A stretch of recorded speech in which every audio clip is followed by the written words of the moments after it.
I want to talk to you today a few minutes about the state of our economy. Again, we are approaching an election year, and at that particular time, of course, we had many politicians telling us basically what we want to hear. Of course, as usual at this particular time, the big subject is we need to create new jobs. And of course, that's actually true. We need to create new jobs. The question is just how we do it. And the question is there an issue that is perhaps even greater or bigger than the creating of new jobs? Well, we just listened to President Obama. He has a very exciting speech about how he's going to create new jobs. Oh, and by the way, he is going to spend $450 billion in doing that.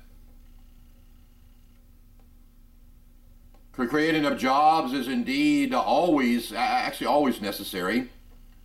We must always continue to move forward in our economy. The creating of jobs, the creating of businesses is always a very necessary asset to the economy. But I think right now, as important as creating jobs are, there's another issue that is actually even more important.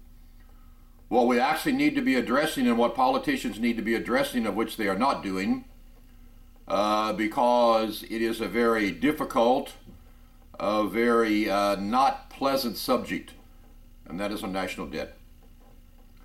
I believe the latest talk about the national debt is that we are $14.5 trillion in debt. As we all probably are aware of, that debt continues to increase every single day. And actually already at this time, we are no longer 14.5. We are now $14.7 trillion in the hole.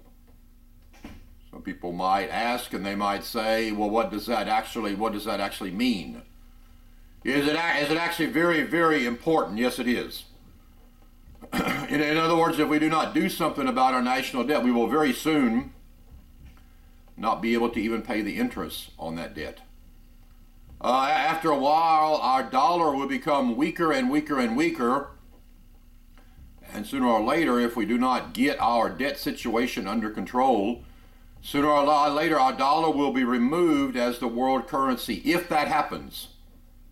Or basically along this particular path that we are going, it will happen. It's more of a question of when it will happen. When this happens, that will be absolutely devastating for the United States, for the economy. That will cause an absolute increase in inflation, interest. Will cause an absolute recession and depression. We will no longer be able to buy oil, other products that we need, but by using American dollars. If that happens, our economy will be devastated. We will be forced with a dollar that is worth very little, that has been devaluated, that has lost its power. We will be forced to buy at that time the world currency. So if that happens, it will be for the United States of America very devastating. So actually the subject that we are dealing with right now is not necessarily the subject of jobs, but the subject of the deficit. In other words, we must immediately stop spending more than we take in.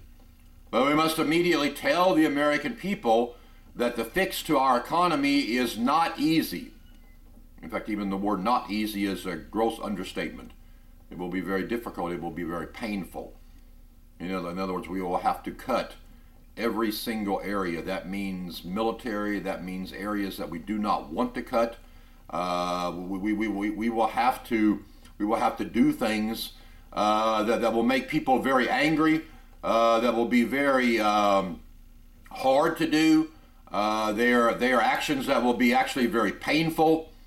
But if we do not balance our budget, or if we do not at least move in the proper direction, we will sooner or later not even be able to pay the interest on our debt. And sooner or later we will, basically as a country, be bankrupt. So I hope that somehow we do not believe the smiley politicians that seem to give us the opinion that if you elect me, then I will fix it.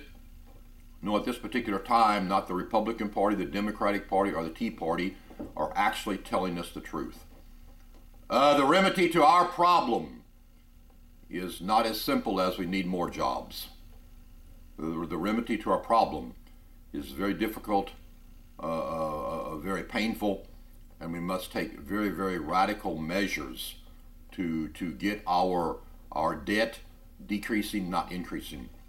We have been overspending since 1969 at least, and all of us know that if you make $100, you cannot spend $150.